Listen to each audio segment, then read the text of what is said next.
Assalamualaikum warahmatullahi wabarakatuh.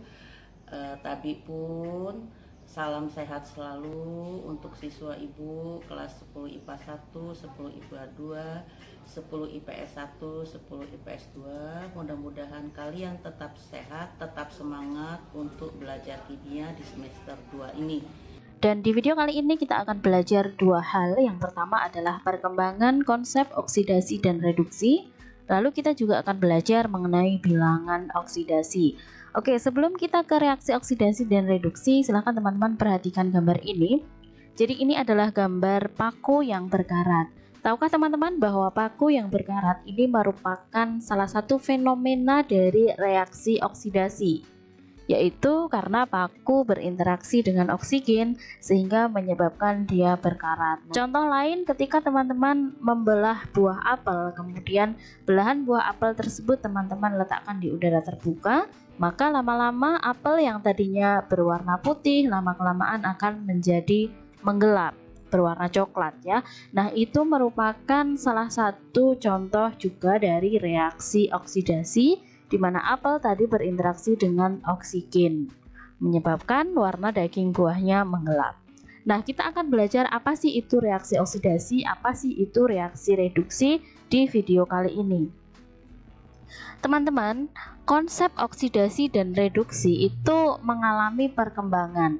Nah, ada tiga konsep yang penting yang harus kita ketahui, bahwa konsep oksidasi dan reduksi yang pertama adalah ditinjau dari penggabungan dan pelepasan oksigen.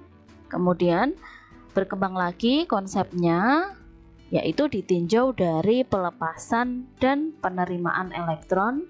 Lalu berkembang lagi menjadi ditinjau dari peningkatan dan penurunan bilangan oksidasi. Kita akan pelajari satu persatu sehingga nanti kita akan memahaminya bersama-sama. Kita akan belajar dari konsep yang pertama, yaitu reaksi oksidasi dan reduksi ditinjau dari penggabungan dan pelepasan oksigen. Jadi menurut konsep ini, oksidasi adalah reaksi dengan oksigen. Jadi reaksi yang mengikat oksigen itu disebut dengan oksidasi menurut konsep yang pertama ini. Contohnya adalah ketika besi berkarat, yaitu reaksi kimianya bisa kita tuliskan dengan 4Fe plus 3O2 menjadi 2Fe2O3. Teman-teman perhatikan di sini ada besi ya, simbolnya Fe, kemudian dia mengikat O2, O2 itu oksigen, lalu menjadi Fe2O3. Nah, inilah yang kita sebut dengan karat besi.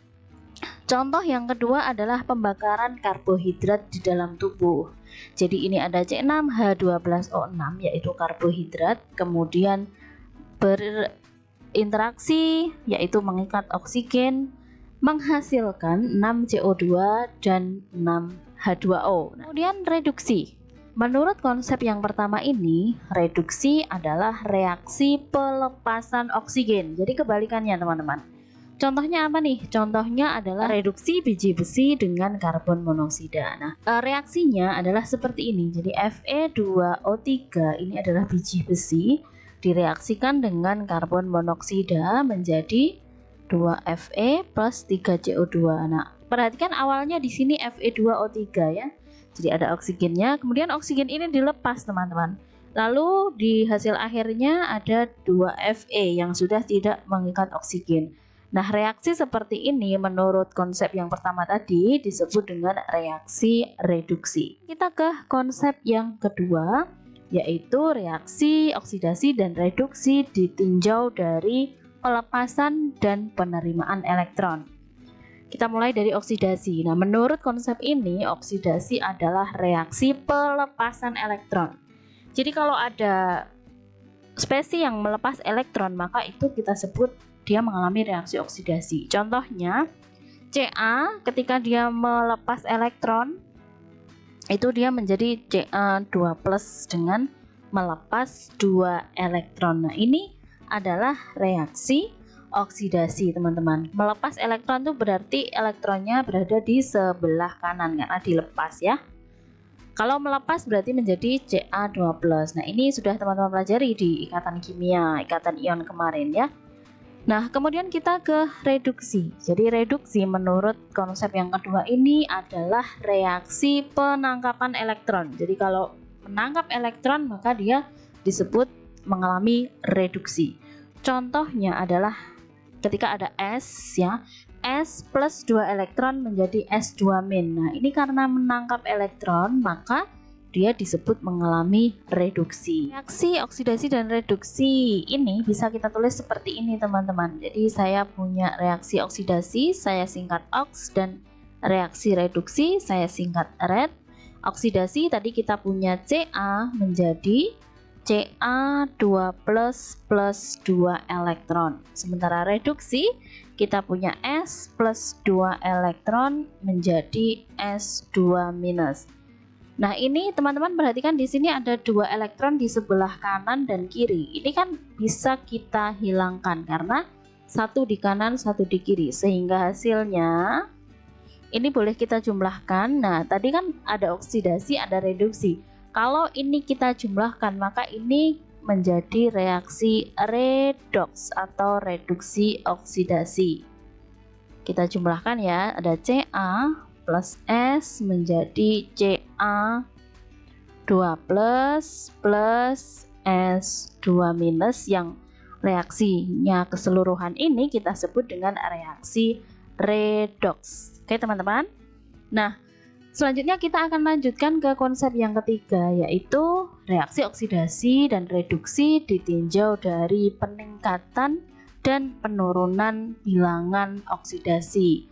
Perlu teman-teman ketahui bahwa bilangan oksidasi ini bisa kita singkat dengan bilox ya, bilangan oksidasi atau bilox.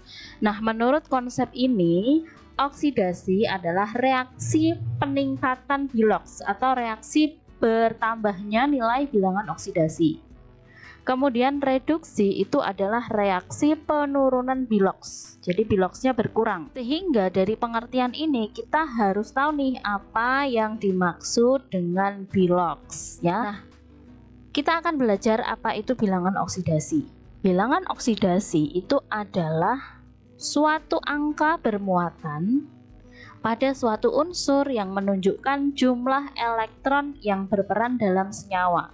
Bilangan oksidasi ini sangat terkait dengan banyaknya elektron yang dilepas ataupun diterima ketika unsur itu membentuk senyawa. Oke? Baiklah, untuk materi hari ini kita tutup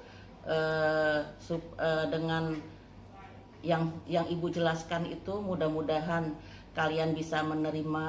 Kalaupun tidak bisa, kita ulang di minggu depan ya. Mudah-mudahan yang Ibu ajarkan di minggu ini bisa kalian pahami semua.